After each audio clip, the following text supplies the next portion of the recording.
Do you feel like you're stuck on a religious treadmill going nowhere fast? Or maybe you're constantly going through the religious McDonald's drive-thru? Man, these analogies are really starting to get ridiculous. Assalamu alaikum wa rahmatullahi wa barakatuh. Welcome to the episode of Adam's Believing Heart, where believing is a way of life. I've had a chance to talk to a lot of people. Old people, young people, short people, tall people. You got the point. And a lot of people feel like they just can't connect to Islam. A lot of times I feel like we put the emphasis on the wrong syllable. How many times we've been told that something is haram or we need to be doing XYZ, but we don't really know the heart of Islam. But ABH, the heart of Islam is very clear. You do good, you go to Jannah. You do bad, you burn in hell. What if I told you the heart of Islam is actually the love of Allah? The Rasul sallallahu alaihi wasallam said that there are three things that if they are found in a person, they will be saved. And the first thing that he said is that the love of Allah and His Messenger is more in their heart than anything else in the world. Human beings, we kind of have a tendency of getting stuck in the forest for the trees. There's a lot of trees in the forest. But every now and again, you got to zoom out and look at the forest. And the forest in Islam is the love of Allah subhanahu wa ta'ala. But when we place so much emphasis on the do's and the don'ts, but we don't focus on the love of Allah in our hearts, we can get disconnected from Allah. We can get disconnected from Islam. But ABH, we all know there's halal and there's haram and there's namaz and there's roza and there's all these things in Islam. You tell me it doesn't matter? No, I'm not telling you it doesn't matter. The body, the heart, the mind, they're all interconnected. Think of it like a car. You got the engine, you got the body, you got the little doohickeys and the bloody, I don't know anything about cars, but I know it's all interconnected. You start taking little pieces and put the car apart and it's just all gonna fall apart and nothing's gonna work. That's why every time I go to my mechanic, he says, well, you came here for an oil change, but you know, this little doohickey in there is gonna fall apart. Now you gotta pay $1,000. Actually, I might need to get another mechanic. But the point is that you can't separate the heart from the body and from the mind. What the body does affects the heart, and what the heart does affects the body, and what the mind does affects all of it. And that's one of the reasons why it's so prevalent in the Quran that Allah subhanahu wa ta'ala, when He says those who believe, He follows it up with and do good deeds.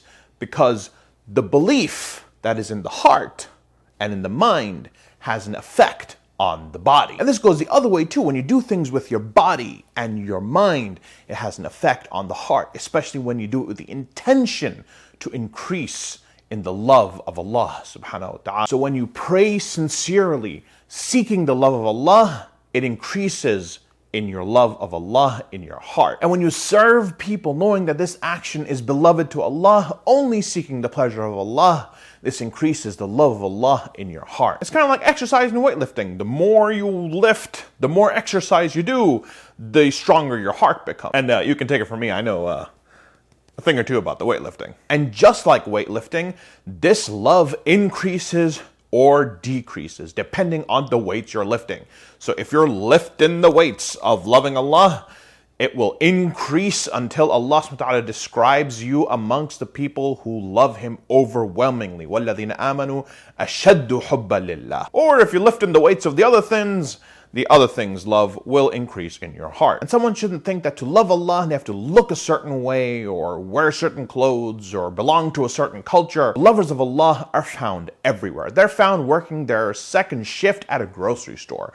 They're found serving food to their family. They're found on playgrounds and they're found in hospitals. The lovers of Allah are found everywhere, and the love of Allah is found everywhere, including in your heart. But let's take this fitness analogy a little bit further and see how far it goes. See, loving Allah, spiritual health, is a lot like physical health. There's three main aspects to it. There's what you eat, exercise, and thinking patterns. Now, inshallah, over the next year, we'll be releasing content that goes over all of these three things and ways to incorporate each one of them in your journey to spiritual health. Now, they told me a long time ago there ain't no out exercise and a bad diet. And inshallah, on Saturday, we'll be talking a lot about what we call spiritual hamburgers, what they are and how to avoid them. And spiritual exercise is about using the body in ways that Allah subhanahu wa ta'ala loves to increase your own love of Allah subhanahu wa ta'ala. And thinking patterns is about turning bad thoughts into good thoughts and always finding Allah and the love of Allah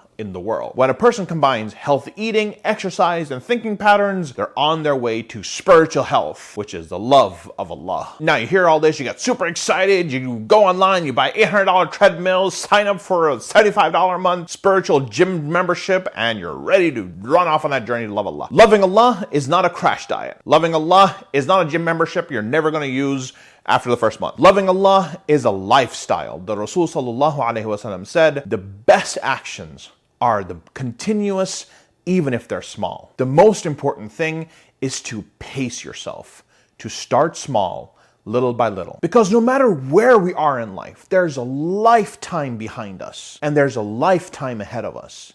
And the most important thing is to take that first step towards Allah. Allah subhanahu wa ta'ala says, if you take one step towards Him, He takes 2 steps towards you. If you go to Him walking, He goes to you running. The point is not to overwhelm ourselves with things we will never be able to do.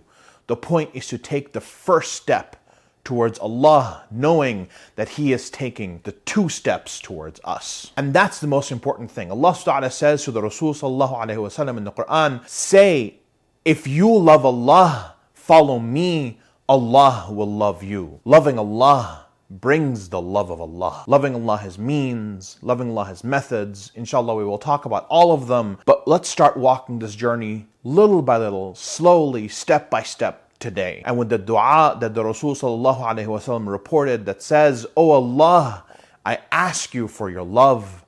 I ask you for the love of those whom you love, and I ask you for those actions that will deliver me to your love." Let's roll up our sleeves and get exercising. It's time to love Allah.